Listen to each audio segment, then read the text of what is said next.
That is awesome. Hey everybody, welcome back to the channel.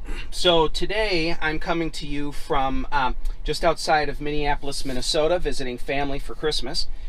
And on our way out of town, we stopped and supercharged, and I noticed something kind of interesting.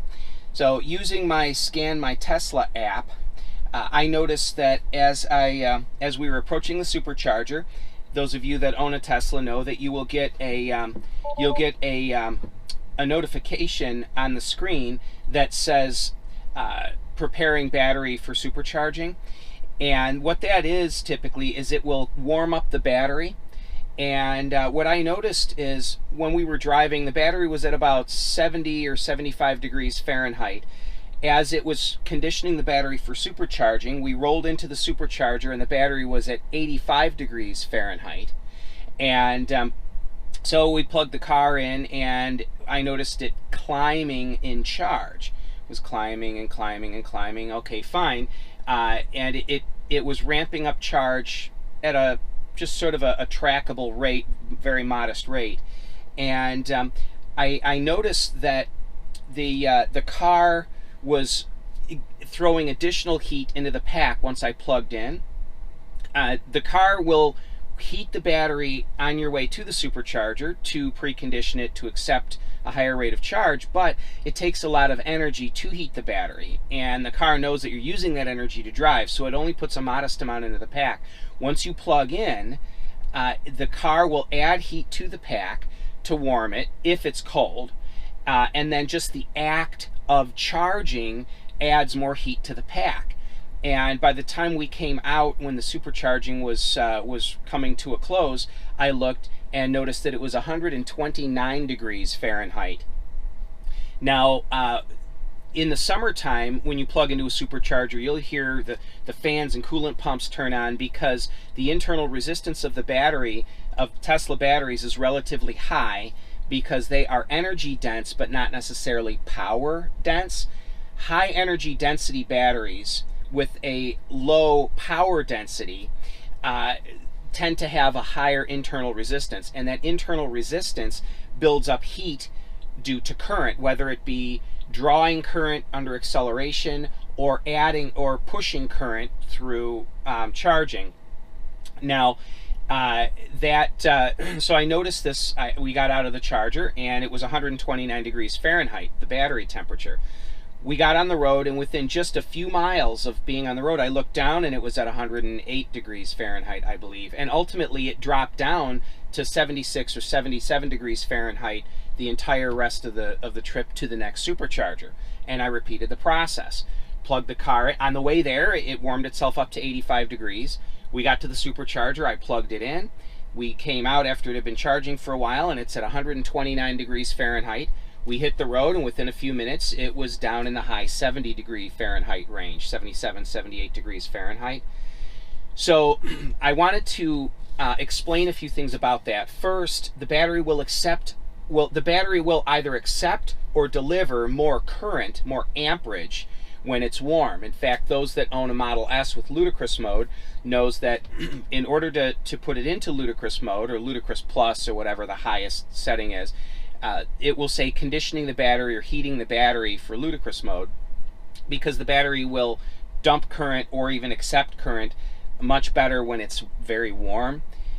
Now, the downside to this, however, is that heat is bad for the battery. Heat is hard on a lithium battery. I don't know of any lithium chemistries that deal very well with high heat. So people ask all the time, is supercharging hard on a Tesla? Well, I don't know, define hard on the car. I would say it's maybe similar to towing a loaded trailer with a car or something. You're not going to ruin it, but if you do it all of the time, you'll probably notice some increased wear. Now, it's not so much from forcing a lot of current into the battery, because typically charging a battery at what's considered a 1C rate, which is 1 times capacity, which the superchargers are a little over 1C charging rate, the standard superchargers, not the version 3 superchargers.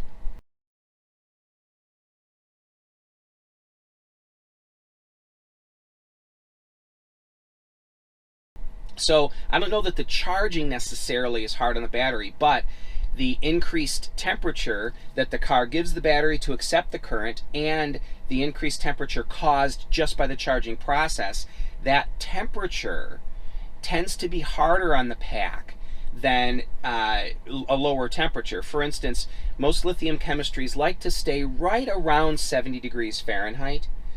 So this is just something I want to throw out there to you guys. I'm not a scientist. It's just something I've worked with lithium batteries for a number of years, and I've also done a bunch of research on this.